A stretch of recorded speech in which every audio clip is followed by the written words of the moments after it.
Como eu já tive a oportunidade de falar nesse canal, o interesse pela indústria de jogos tem crescido bastante no Brasil, principalmente em razão da retomada da discussão de projetos no Congresso a partir de 2021. Em outro vídeo, eu já expliquei o conceito de jogo e seus elementos de definição. Mas você sabe quais são os tipos de jogos que existem e como eles podem ser classificados? Nesse vídeo, eu vou explicar um pouco sobre isso. Fique até o final. Olá pessoal, meu nome é Fabiano Jantalha, eu sou advogado especialista em direito de jogos. Nesse vídeo eu quero te explicar algumas questões básicas sobre os principais tipos de jogos e sobre sua forma de classificação. Na literatura especializada, há uma grande diversidade de critérios de classificação de jogos, mas do ponto de vista prático é possível identificar pelo menos 3 deles que vão nos apresentar as principais espécies de jogos de uma maneira fácil de entender.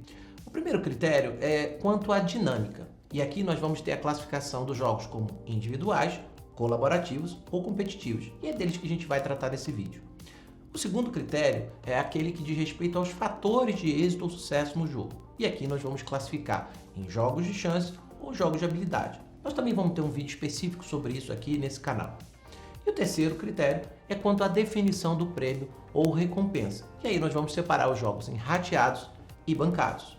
Bom, vamos então falar sobre a primeira forma de classificação, que diz respeito à dinâmica dos jogos. E aqui nós vamos encontrar 3 tipos, como eu já adiantei.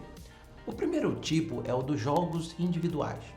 São jogos que estão baseados na figura de jogadores isolados, ou seja, o jogador entende e aplica as regras do jogo e ele sozinho age para superar as etapas ou alcançar os resultados previamente definidos pelas regras ou alcançar o prêmio ou a recompensa. Os jogadores, portanto, não interagem. Os eventos são, como nós costumamos dizer, independentes entre si. Dentro das plataformas de videogame, desde que não seja um jogo multiplayer, nós também podemos encontrar os jogos individuais. Um exemplo é o Tetris, que você vai montando os blocos sozinho. Ou o Sonic, onde você faz com que aquele boneco percorra todas as etapas do jogo. Na grande indústria de jogos, de Las Vegas, por exemplo, nós podemos encontrar os cassinos e os caça-níqueis.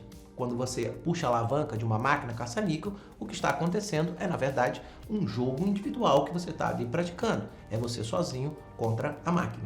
Por fim, temos as loterias em geral, as loterias de número, loterias esportivas, onde você ali está participando de um jogo sozinho, independentemente do que outros façam, você vai saber se ganhou ou não a partir da comparação entre o resultado que você colocou no cartão e aquele que efetivamente ocorreu, seja por meio de sorteio ou por meio de um jogo esportivo, um jogo de futebol, por exemplo.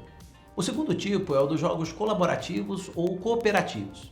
Esses jogos eles estão baseados na ação conjunta e coordenada dos participantes, dos jogadores. As regras do jogo tornam, na verdade, necessária a convergência, a conjugação, a combinação de esforços para o alcance de metas e objetivos. Ou seja, há aquilo que nós chamamos de uma interação não adversarial ou não competitiva. Alguns exemplos que a gente vai encontrar, por exemplo, no mundo virtual, o Cuphead, que é um jogo muito conhecido. O segundo exemplo, o Genshin Impact, que é um RPG de ação e que faz com que as pessoas tenham que atuar conjuntamente para alcançar determinados objetivos e superar etapas dentro daquele jogo.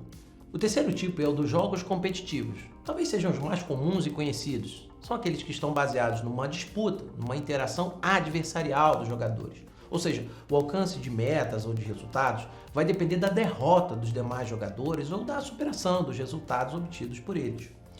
Nesse tipo de jogo, a gente tem uma competição que pode ser direta ou indireta.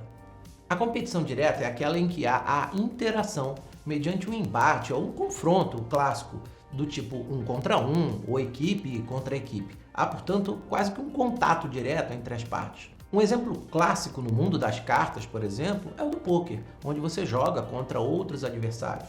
No mundo dos games, jogos de luta, ou mesmo aqueles jogos do tipo FIFA, em que um time joga contra o outro. Já na competição indireta, o que há é uma interação mediante a comparação de resultados, ou seja, você não disputa diretamente com o seu adversário, não o subjuga, não tem que vencê-lo diretamente. O que você tem é que superar um tipo de resultado, um índice ou um ponto que ele obteve naquela mesma partida. Um exemplo clássico é o dos fantasy esportes, que você conhece como o Rei do Pitaco, o Cartola Futebol Clube. Quando você monta os seus times virtuais e participa dessas ligas virtuais, você não tem, na verdade, o seu time competindo diretamente com o outro para fazer mais gols ou não. O que você tem é uma pontuação obtida por cada jogador e o seu objetivo nesse tipo de jogo é que a sua equipe supere a pontuação do seu adversário.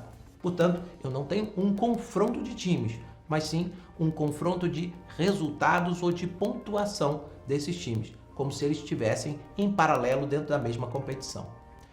Bom, mas aqui vale um alerta importante. Embora esses conceitos sejam independentes, é perfeitamente possível que um jogo se encaixe em mais de uma classificação. Ou seja, é possível, por exemplo, que um jogo seja ao mesmo tempo cooperativo e competitivo. Alguns exemplos que a gente conhece, o Counter-Strike, o Valorant, o League of Legends. Na verdade, o que você tem é a formação de equipes que precisam dentro delas colaborar, mas que competem com outras equipes. Bom, é isso. Mas como eu adiantei no início desse vídeo, essa é apenas uma das formas de classificação de jogos. Se você quer conhecer as outras, fique ligado nesse canal que em breve nós postaremos mais vídeos a respeito do assunto. Se você achou útil ou interessante o conteúdo desse vídeo, compartilhe com seus amigos, familiares, colegas de trabalho. E lembre-se de se inscrever no nosso canal no YouTube e de ativar lá o sininho para receber a notificação sempre que nós postarmos algum vídeo novo. Te vejo no próximo vídeo.